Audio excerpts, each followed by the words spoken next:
Nous sommes de retour, mesdames et messieurs. Nous allons maintenant recevoir un invité que vous avez l'habitude de suivre dans Club 50, mais il n'est pas là pour Club 50. Monsieur Diane, grand frère, confrère, bienvenue, bonjour. Bonjour. Comment vous allez? Ça va très bien. Ça va très bien. Ouais. Il faut espérer, comme les Quinois disent, selon la grâce de Dieu. C'est ça. Donc il faut espérer pour que ça aille. Alors, il faut s'accrocher. C'est parti avec ces droits des réponses parce que les services nationaux ont été cités sur ce plateau de Télé 50 par l'honorable Georges, qui est un élu de Kanyama. Pour lui, il a fustigé le fait que le général Kassongo, qui est le gestionnaire des services, le coordonnateur des services nationaux, a pu ordonner qu'on puisse retirer les engins, qui appartenaient à un autre projet géré par l'entreprise BAB, et il a fustigé cela. Quelle est votre version des faits? Bon, écoutez, nous avons suivi effectivement le député Kazadi Kabongo. J'aimerais vous dire que ce n'est pas la première fois. Cette fois, il est venu sur votre plateau parce qu'il y aurait eu des engins retirés. Mais je vous informe qu'en vers fin 2018, le service national ne venait que de renaître, de relancer les activités. À l'époque, nous avons vu le ministre qui est redevenu député déclarer la guerre contre le général Kassongo Kabwik. Je peux vous montrer des messages soi-disant d'une certaine société civile de Kanyama-Kasese qui ne voulait pas du service national à Kanyama-Kasese. Mais c'était une invention de M. Kassongo. Comment je l'ai su? Je suis ici depuis longtemps, hein. J'ai suivi tout ce que vous avez dit, notamment ce qui concerne le discours du président sur les informations qu'il fallait recouper et tout ça. Nous avons suivi ce message dans tous les médias.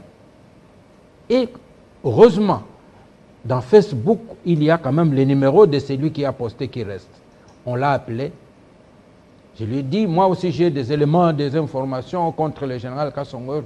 Oui, moi je suis l'assistant parlementaire du député Kazadi. Est-ce qu'il y avait encore d'autres preuves? À l'époque, c'était quoi? On avait retiré quel matériel? Il a dit on a retiré le matériel. Le matériel appartient à qui? C'est le matériel qui appartient à l'État congolais. Ça, l'opinion doit le savoir. À l'époque, alors que nous, au service national, on se battait, on cherchait même de quoi acheter un peu de carburant pour mettre dans les vieux tracteurs que nous avions, eux, ils avaient eu 66 millions de dollars, je crois, ce programme, avec le monsieur Kazadi Kabongo comme ministre. Et ils ont acheté pour le pôle Kassé, c'est 23 millions de dollars. Ils ont acheté quelques engins que nous avions trouvés sur notre site parce qu'ils voulaient prendre Kanyama-Kasese avec son projet-là. Alors c'est le Kanyama-Kasese existe depuis M. Laurent Désiré Kabila jusqu'aujourd'hui. Lui voulait prendre parce qu'il était ministre. Et maintenant, le chef de l'État, ayant décidé de nous ajouter du personnel à travers le Koulouna, nous avons besoin d'autant de matériel. On demande le matériel à l'État, au gouvernement congolais, qui dit non, mais il y a du matériel là-bas, Kanyama-Kasese. Nous avons déjà été là-bas avec 10 députés nationaux. Ils ont vu dans quel état était ce matériel-là. Lorsque j'ai entendu sur votre plateau ici, dit non, le matériel était bien gardé. Nous sommes allés là-bas avec 10 députés nationaux, membres de la commission défense. La délégation était conduite par Maman Colette Tchomba à l'époque. Ils ont vu dans quel état était ce matériel. Et même lorsqu'à ce moment-là, nous prenons, on arrive là, le véhicule qu'on avait mis à la disposition des députés s'embourbe et qu'il fallait aller vite pour qu'ils prennent leur avion. On avait pris un véhicule, on nous avait donné un véhicule, un minibus parmi ce matériel-là pour déposer les députés à l'aéroport. C'était tout un problème. On a balkanisé les véhicules, on a fait ça. Pour revenir au projet, au dossier actuel, le gouvernement propriétaire du matériel a demandé, le Premier ministre a demandé au ministre de l'Agriculture de mettre à la disposition du service national ce matériel. Mais la lettre que nous a présentée le député Kazadi ne donne pas clairement l'information que le Premier ministre a donné quitus qu'on puisse se récupérer.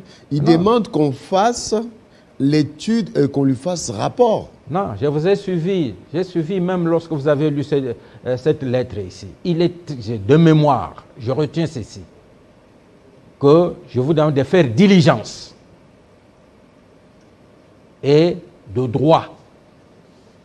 Je me demande où est-ce qu'on peut être encore beaucoup plus clair et précis. Vous savez pourquoi M. Kassongo ne voulait pas que le service national... Faire diligence, c'est Manu Militari? Non, est-ce que ça a été Manu Militari? Non. Mais dès le moment où la copie de la lettre nous est transmise, elle nous a été transmise pourquoi? Et vous savez pourquoi? Pour monsieur le député, nous l'avons court-circuité, comme on dit, on lui a coupé l'herbe sous les pieds. Si on avait attendu, même une semaine, 2 semaines après avoir reçu cette lettre, on n'allait pas trouver ce matériel là-bas. Soit on allait trouver quelques épaves et pas le vrai matériel qu'il y a. C'est ça sa colère. Ça, c'est un vrai problème. Alors, est-ce que ces matériels servaient à quelque chose ou ces matériels étaient garés seulement comme ça? Le matériel était garé. Vous êtes les journalistes. Lorsque le service national a produit le maïs, c'est tout le Congo qui sait. C'est tous les environs, Boujmaï, Kamina, tout ça, qui voient le maïs, qui le consomment. Mais le maïs qui a été produit par ce matériel, il est où? Il est où? Le matériel est stocké quelque part. Et à l'ENERA, là, nous les avons trouvés là-bas. Même quand nous sommes allés avec les députés nationaux, ils ont trouvé le matériel là-bas. Et quand nous sommes arrivés à Kanyamaka, c'est fin 2018, nous les avions trouvés d'abord garés vers notre guest house à Kanyama, puis ils les ont déplacés là. Donc ce matériel ne travaille pas. Supposons même qu'il travaillait. Supposons qu'il travaille. C'est le matériel qui appartient à l'État congolais et qui appartient au ministère de l'Agriculture.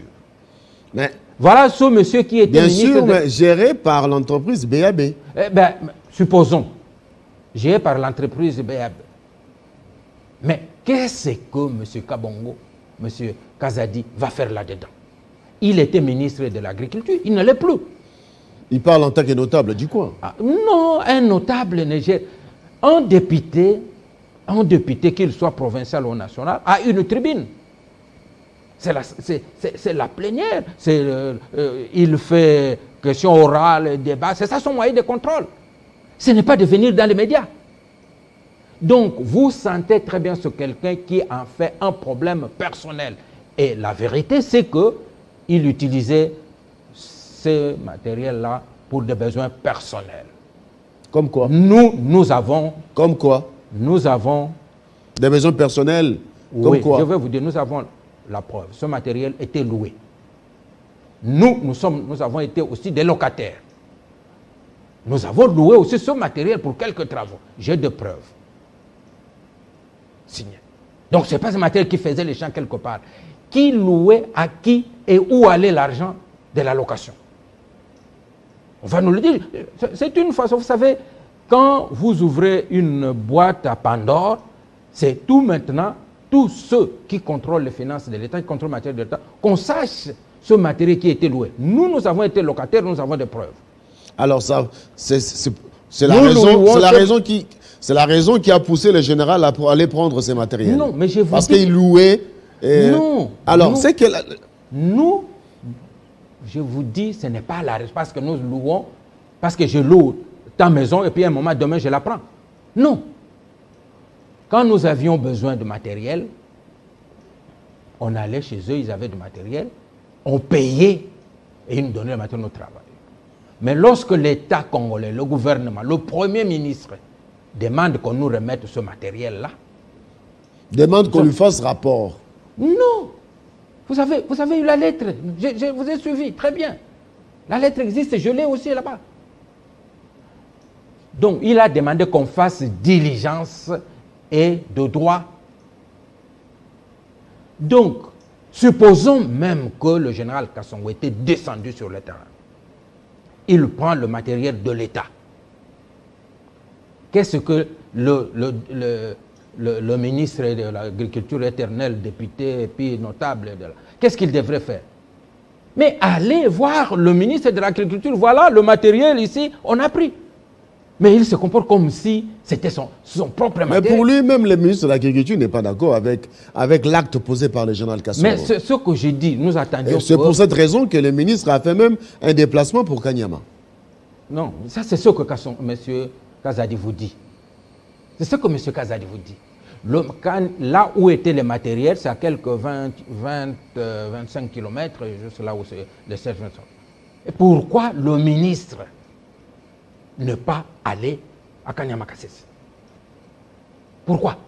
Ça, c'est M. Kazadi qui vous raconte des histoires.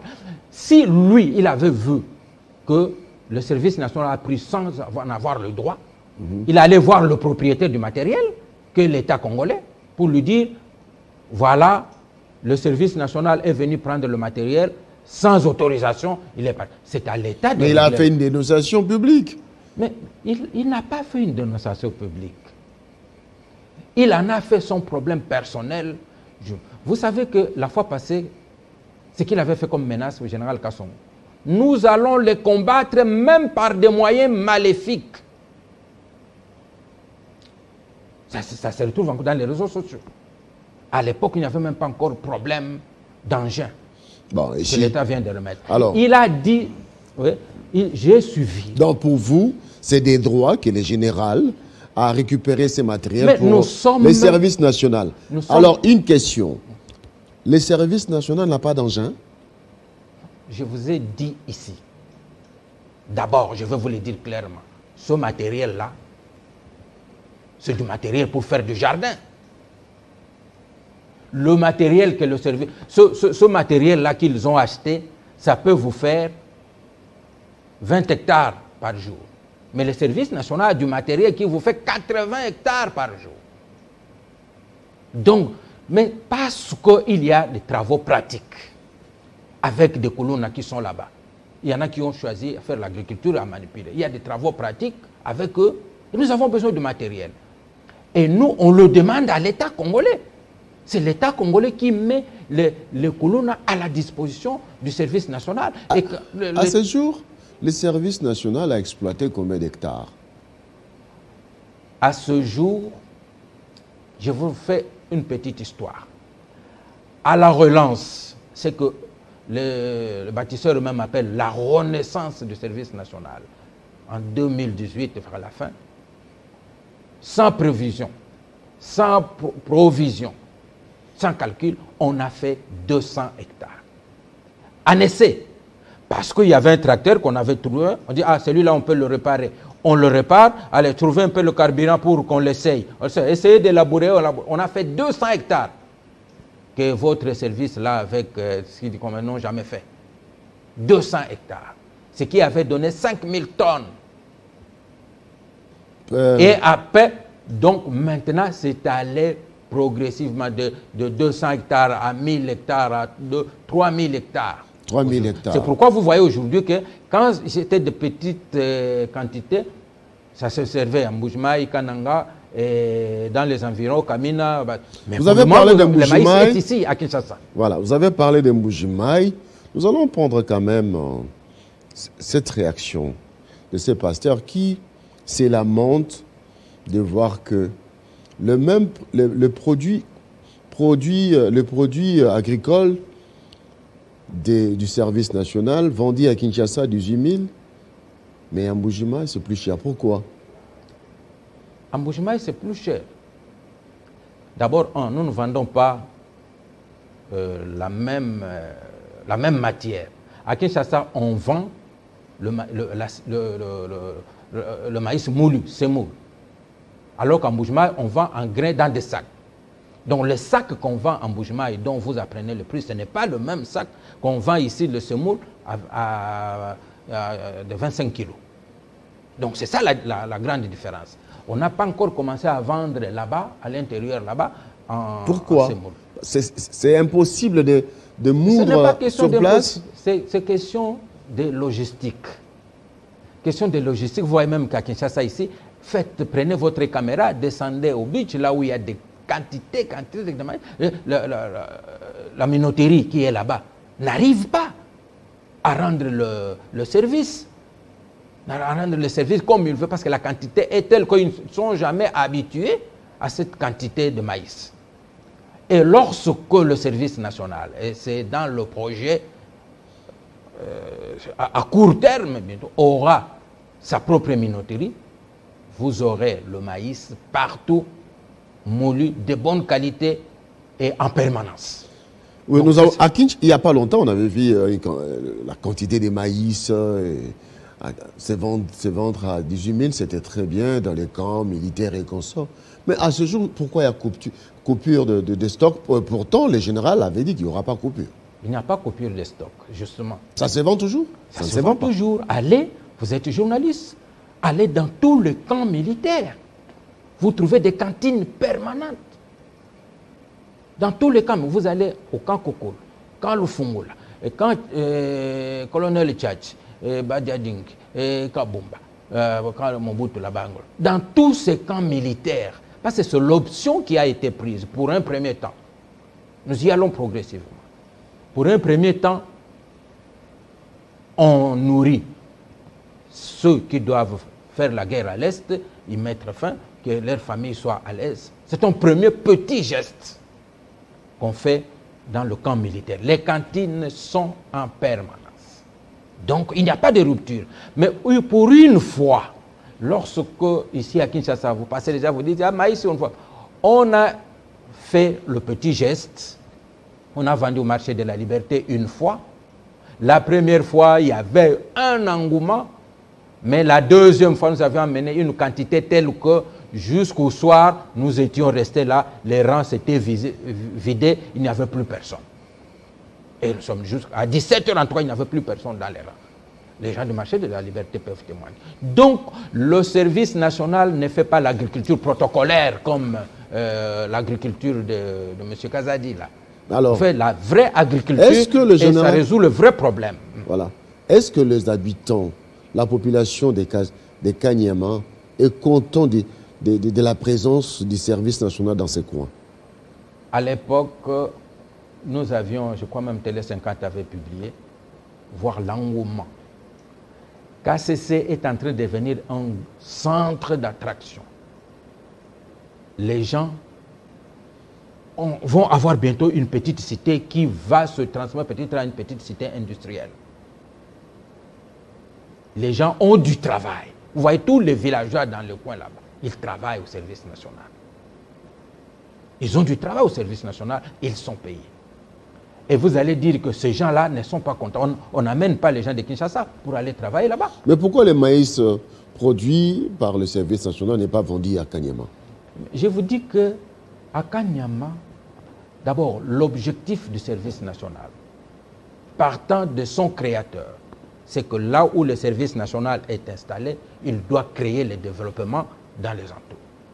C'est-à-dire quoi? Pas faire des gens qui habitent dans les environs, des gens qui viennent se nourrir aux mamelles du service national, mais qui produisent eux-mêmes, on les aide en leur donnant des bonnes semences, en participant à leurs travaux. À la rigueur, lorsque nous-mêmes nous aurons les moyens possibles, ils peuvent même mettre leurs produits dans les camions de service national ou quoi pour aller vendre pour eux et ils prennent l'argent. Donc c'est ça l'objectif. L'objectif n'est pas de faire manger ces gens. Mais ces gens-là, de les faire manger... Les habitants des Kanyama sont des Congolais. Pourquoi ne pas leur vendre aussi cette production qui est le fruit du contribuable congolais? À votre avis, les faire manger, ça serait comment? Le maïs se vend. Le maïs se vend. Vous ne savez pas que pour un villageois, mieux vaut lui apprendre à faire son champ plutôt qu'à lui faire vendre le maïs. Dans la campagne. Ne prenons pas ce dont on a besoin à Kinshasa, dans les cités, tout ça. Vous croyez que dans l'intérieur du pays, dans les villages... Mais il devait être le premier bénéficiaire de la production. Bénéficiaire comment? Oui. Je vous dis ceci, que le chef coutumier reçoit une bonne quantité. Pas la population. Non, mais je vous dis, donnez-nous, nous sommes ouverts. Quelle est la solution que vous nous donnez pour qu'on puisse aider ces populations? Qu'on leur vende le maïs? Les gens du village. Vous allez leur vendre le maïs? Dans quel village? Les maïs, on les vend dans des cités. Mais les gens du village, le travail du service national, c'est de les aider à produire. Et le service national les aide à produire? Oui, justement. Oui, justement. En faisant quoi?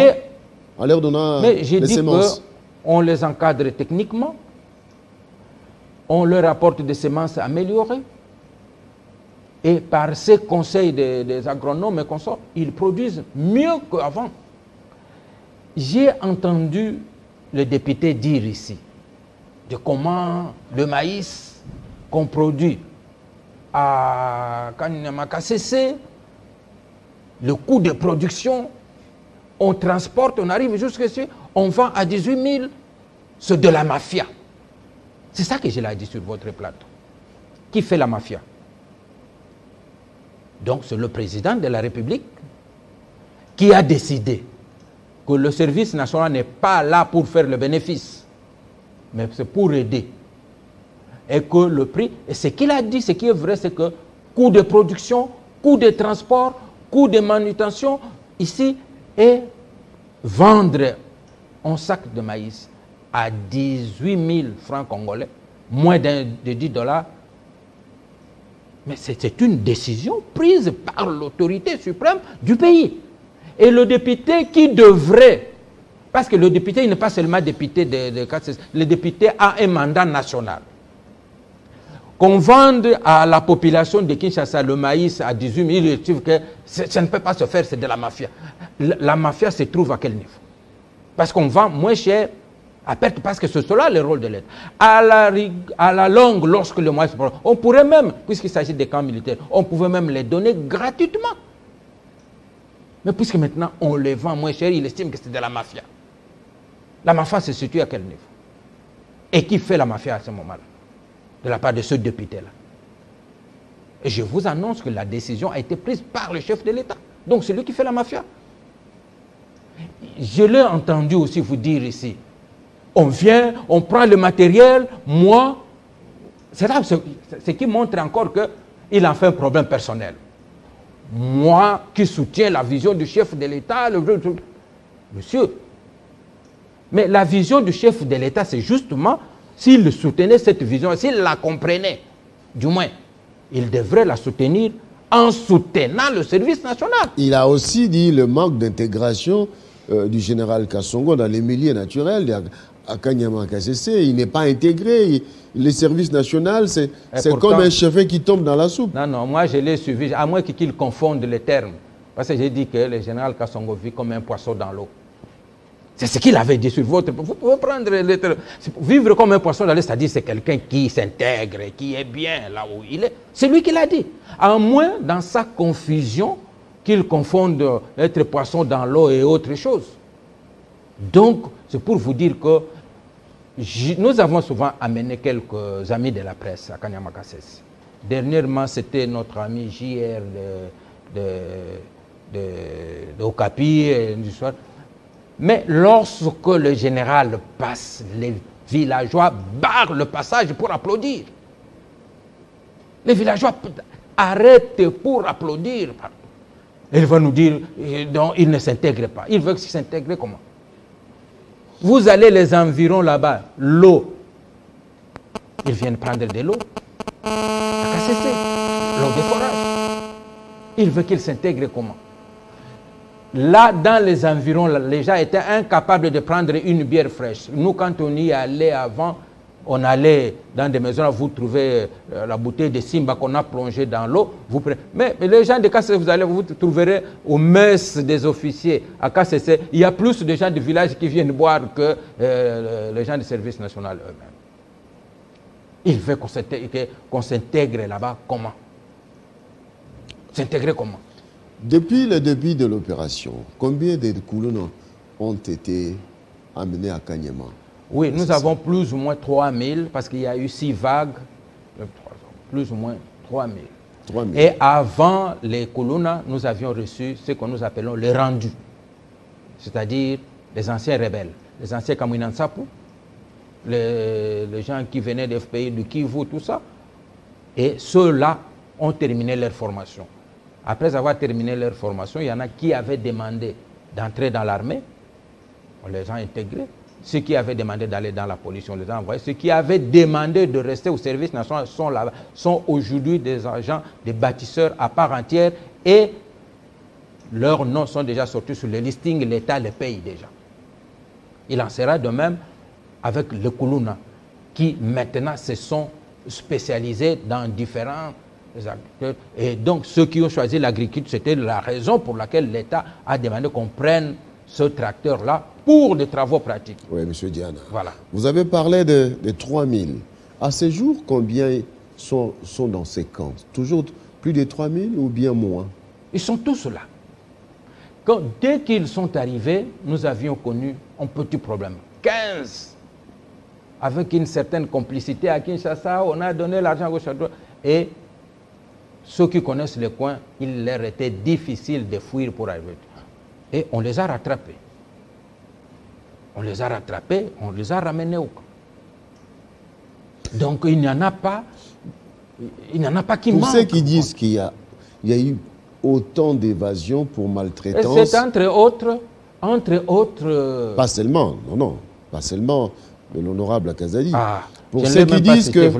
Voilà. Mm. Pour ceux qui disent qu'ils partent de ces camps pour maltraitance, ils ne sont pas bien traités, ces Koulouna. Les images qu'on nous montre où on amène Werrason et comme ça, c'est du bluff. Hein. Donc je vous dis que nous avions déjà amené 10 députés nationaux. Ils sont allés les voir.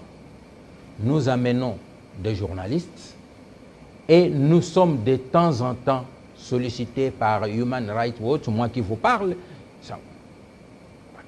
Le Koulouna qui sont à Kanyama sont mieux que nous, toi et moi. Nous sommes venus le matin ici, comme il fallait être ici très tôt, peut-être on n'a rien pris. Et à midi, on va se débrouiller un petit peu pour aller manger le soir. Mais eux, ils mangent le matin, à midi et le soir.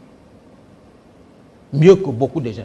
Et quand vous le voyez, même ceux qui avaient les visages et qui vous effrayaient, sont devenus des gens fréquentables aujourd'hui. Très, très fréquentables. Bon, dernièrement, vous avez suivi. Le chef de l'État avait décidé qu'on leur donne du loisir, on leur a amené Werrason. Ils ont dansé, chanté et consorts. Ce ne sont pas des gens qui sont en prison, qui sont allés très maltraités. Ils vont au cours le matin. Après, ils vont dans les travaux pratiques.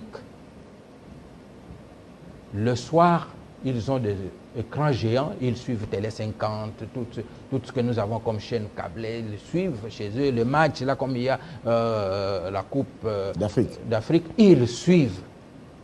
Et ils sont à l'aise. Et même, ils vous disent, il dit, mais ici, on nous donne le dentifrice on nous donne même le papier hygiénique.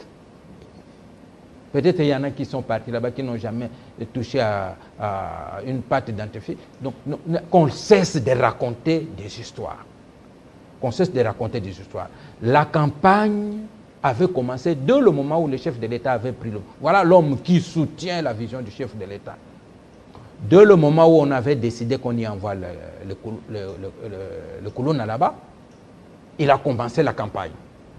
Soi-disant qu'ils vont insécuriser les gens là-bas.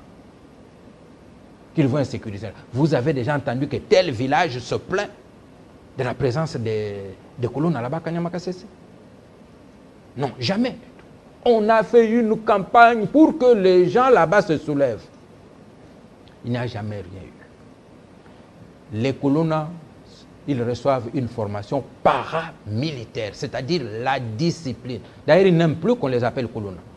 Le jour où on vous amènera là-bas, vous l'appelez colonne, vous dira non, je suis le bâtisseur de la nation. Ils ne veulent plus qu'on les appelle colonne. Ils reçoivent une formation paramilitaire. La discipline, c'est la mère de la production que vous voyez là-bas. J'ai entendu les députés dire « Ah, on a mis des barrages, ainsi de suite. » Est-ce que vous pouvez entrer au camp Kokolo comme vous voulez? Est-ce que vous pouvez entrer dans le champ comme vous voulez? Quand il y a un barrage quelque part, vous y trouverez des bâtisseurs là-bas. Il suffit de vous identifier. Vous venez où? Vous entrez. Ici, pour entrer ici à Télé 50, j'ai fait des formalités, même si tout le monde là-bas vous connaît, mais vous faites des formalités pour entrer. Et vous allez entrer dans un camp où on forme les gens, où quelqu'un, je vais vous donner un exemple, ce genre-là, tel que le député là, il est capable d'entrer dans le camp, il crée les dégâts, là où il trouve on est en train de préparer à manger, il met du poison pour qu'il y ait beaucoup de morts. Ah voilà, les enfants qui étaient partis là-bas sont morts en massif.